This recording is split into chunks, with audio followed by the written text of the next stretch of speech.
Boa tarde a todos, meu nome é Valéria Sanches, eu sou professora de Tai Chi Chuan há 14 anos e diretora do Centro de Tai Chi Chuan Supremo.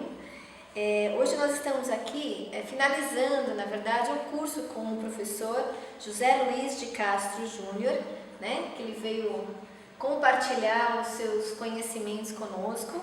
Eu queria apresentá-lo, né? O professor Júnior, ele reside na China há 2 anos e foi professor e coordenador de Relações Internacionais do Business College da Universidade de Shaanxi.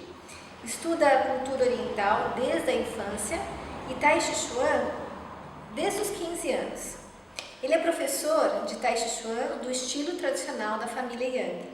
É formado pela SBTCC, que é a Sociedade Brasileira de Tai Chi Chuan e Cultura Oriental, e aluno direto do mestre Yang Bin, que pertence à 5ª geração da família Yang na China.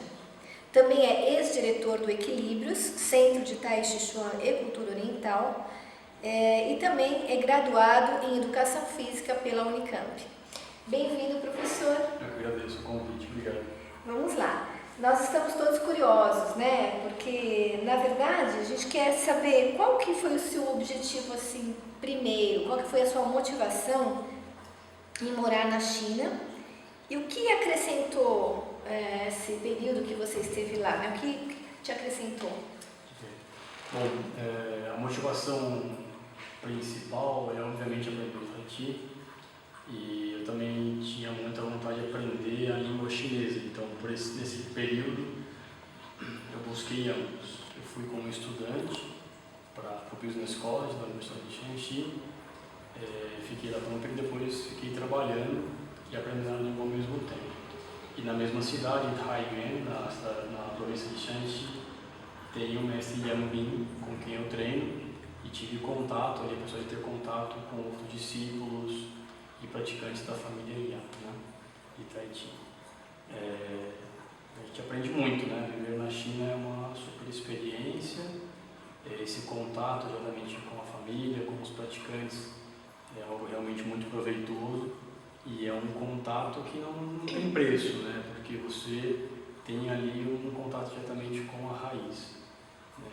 A cultura chinesa é muito rica, então tudo isso está junto desse aprendizado ali no dia a dia, como uma espécie de estrangeiro também. Muito bom. Quais que foram, assim, as suas maiores dificuldades com relação à diferença da cultura e como que você se adaptou? Bom, na verdade, as dificuldades iniciais são todas, né? A gente sempre tem um suporte. O povo chinês é muito solícito, eles estão sempre ali para buscar te auxiliar, seja quando você precisa de uma coisa muito simples, seja quando você está doente. Então eles eles se aproximam, né, de uma forma muito solícita. Isso é muito, muito valioso, né? E para a gente que está sozinho ali, no local onde eu moro tem pouquíssimos estrangeiros, é realmente muito lindo ter isso ao seu lado. De uma forma geral, as dificuldades que nós temos como estrangeiros ali são a língua, a comida, o clima, né? No local onde eu moro é bastante frio, né? E aí aqui a gente não tem tanto frio assim, então a gente tem que se adaptar a tudo isso. Tem as questões modernas na China, de poluição, as questões de adaptação, a forma de pensar, os hábitos. Então, na verdade, tudo faz parte de uma adaptação. A cultura ocidental e a cultura oriental, especificamente no que eu posso falar da minha experiência, a cultura chinesa, é uma cultura muito rica, né? Uma cultura de mais de 5.000 anos, talvez mais de 6.000 anos, outros dizem mais de 8.000 anos. Então, quando você está inserido numa cultura como essa, tendo contato diretamente ali com a população, com o povo, você realmente tem que buscar se adaptar para que você aproveite, ganhe e tenha a experiência de ver isso de forma mais profunda. Então a gente tem que ter flexibilidade, de se adaptar, né? E ter paciência com as situações que se apresentam e ter paciência consigo mesmo, né? Porque você tem que olhar tudo que é novo e se adaptar a isso. E certamente o que me sustentou muito durante esse período é a prática da Tai Chi e o ensinamento que eu recebi dos mestres tanto aqui no Brasil quanto dos mestres lá, né? Que motiva e faz com que a gente se nutra de tudo isso que está acontecendo ali. É muito rico. Essa é a minha próxima pergunta, porque eu gostaria de saber, professor, o que você, né, o que nós, na verdade, aprendemos aqui no Brasil. Para quem não sabe, existe aqui no Brasil cursos de formação de instrutores, né? Então, se você quer se tornar um professor de Tai Chi, você tem aí um caminho a seguir, né? E nós estamos ligados diretamente à Sociedade Brasileira de Tai Chi Chuan e Cultura Oriental, que é a entidade que forma esses instrutores. A minha pergunta é, o que nós praticamos aqui no Brasil, quando você foi para lá, na fonte, você achou que é muito diferente do que você teve de ensinamento aqui e do que você está tendo diretamente lá com o mestre Yang Bin? E gostaria também que você falasse um pouco da importância de estar ligado diretamente a uma família tradicional. Bom, primeiramente, quando eu cheguei, né, lá e fui ter as aulas, fui ter um contato com o mestre, com os praticantes, com os discípulos do mestre André, eu vi que, na verdade, o que nós estamos aprendendo aqui praticando é o mesmo que eles estão praticando ali. E aí, respondendo a segunda parte da pergunta diretamente, isso vem porque quando você tem contato com uma família tradicional de Tai Chi, não é pelo tradicional, não, eu não estou aqui falando que tem que ser algo tradicional ou tem que ser algo de uma família, não é esse o meu ponto, mas é a ideia de que a linhagem traz para você, na verdade, algo que tem relação com a origem. Então, esse é um conhecimento que tem valor e que tem a característica de te levar e explicar e mostrar aquilo que tem relação com a origem das coisas. Então, o que nós praticamos no Brasil, dentro do meu ponto de vista hoje, é de alto nível. Os discípulos do professor Roque e da professora Ângela, que são diretores da SBTCC, você já comentou, ele tem curso de formação, mostram isso, né, foram reconhecidos como discípulos do mestre Yang Jun, né, e aí isso tem não só o reconhecimento social, mas também a demonstração do contato com a linhagem, com a origem.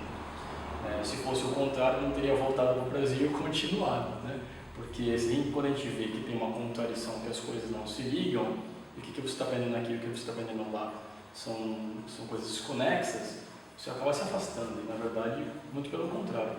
Eu estou retornando hoje para o Brasil, aqui nesse período de viagem de turismo e de passeio, né?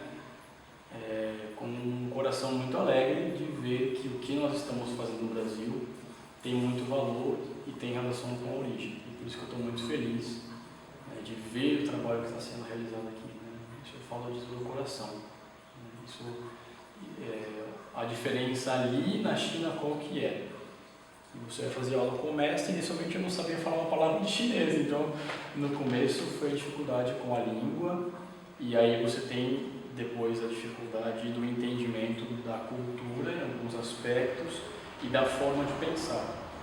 E aí no tempo, e aprendendo a língua ao longo do tempo depois, eu consegui me adaptar e aprender e entender melhor, porque com culturas diferentes, os métodos de ensino e de aprendizagem são diferentes. Mas comumente no Brasil a gente tem conseguido fazer muito bem uma junção disso, para adaptar dentro de uma cultura que é a cultura brasileira, que é uma cultura toda mesclada, miscigenada, a gente sabe disso, e ao mesmo tempo trazer algo que tem relação lá com a origem do ensinamento, né? Que tem fundamentação na parte filosófica, histórica, toda a parte teórica e tem fundamento em toda a parte prática, mostrando isso aí como resultado que a gente vê nos praticantes que estão ao redor do Brasil, né? Então, de grande alegria com que eu vejo, com um coração muito alegre com que eu vejo tudo isso que está sendo feito. E este ciclo de palestras e cursos, né, o professor Júnior ele iniciou algumas semanas em Ribeirão Preto, em seguida foi para Campinas, está passando aqui por São Paulo, né? Semana que vem vai dar curso na SBTCC aqui em São Paulo também. Depois ele está indo para Joinville, Aracaju e Porto Alegre, né? Então é uma oportunidade dos brasileiros que são simpatizantes da arte poderem estar em contato com o professor Júnior, né? E divulgar, e participar e aproveitar essa sua passagem aqui. Prazer receber todos aí. Obrigada, professor. Eu que agradeço, né? Fico muito feliz de ver o trabalho que você está realizando aqui, de construir isso há tantos anos juntos, né? E ver os alunos se beneficiando com a prática. Eu espero que muitas pessoas ainda possam ter esse gosto e esse benefício, se for conveniente para as pessoas, que elas possam se beneficiar profundamente com tudo isso. Fico muito feliz. E o meu desejo é poder ajudar a difundir, né, contribuir com um pouco desse conhecimento que eu posso trazer nesse momento e difundir o Tahiti não somente hoje no Brasil, mas também a gente está vendo pela América Latina toda, né? E a família Ian hoje com todos os centros que tem ao redor do mundo, não me lembro de cabeça agora quantos países tem, mas são inúmeros, né, com praticantes ao redor de todo o mundo. E na China, com reconhecimento e uma valia enorme. E eu espero que todos os estilos que existem no Brasil, na América Latina, os praticantes, que a gente possa cada vez se unir mais, né, levando esse benefício da prática para todos aí. Esse é o meu desejo e o incentivo que eu faço a todos que praticam, a todos que ensinam, que a gente possa se unir cada vez mais, ganhar energia, força juntos, né, para auxiliar a população do Brasil, da América Latina, de todo mundo. A prática do Tahiti é uma prática que leva a tranquilidade, a paz, a energia, a harmonia. A gente busca aprender com isso, né? E além de tudo você ainda ganha um sistema de saúde integral, né? Um sistema que vai auxiliar você a trabalhar aí, né, com a saúde física e energética, né, a tranquilidade mental e emocional que a gente tem, e além de tudo um caminho de vida que você pode receber e ver isso como um caminho realmente a ser trilhado. Né? Isso dá significação para a vida, né? Numa vida corrida, muitas vezes muito louca que a gente leva. Então é uma possibilidade de um caminho que vai auxiliar você a viver melhor e mais feliz. E tem inclusive tirado muitas pessoas, né, de estados de depressão profunda. O Tahiti vai ajudá-lo a, às vezes, né, tirar pessoas de estados de ansiedade muito complicados, que comprometem o seu dia a dia, dentro da sua família, dentro do seu trabalho, né? Existem várias outras patologias que estão relacionadas à mente também, que têm prejudicado o ser humano de uma maneira geral. E né? mesmo o estresse comum do dia a dia. E principalmente o estresse comum, né? Por conta do estímulo da respiração profunda, né? Você já traz uma calma imediata na prática do Tahiti, então tem ajudado bastante o ser humano, né? Você que quer seguir, né, as palestras e os cursos do professor Júnior, você pode acessar o site www.supremotahiti.com.br ou o site da SBTCC, que é o www.sbtcc.org.br, e lá vão estar todas as informações e a agenda do professor Júnior até o final da estada dele aqui no Brasil, certo? Eu agradeço. Obrigada mais uma vez. Eu agradeço. Obrigado pela companhia, por organizar os cursos, por dar a divulgação. É um prazer. Pelo carinho. Quando voltar ao Brasil, já tem? Quando quiser ir para a China, por favor. Tá bom. Obrigada. Obrigado.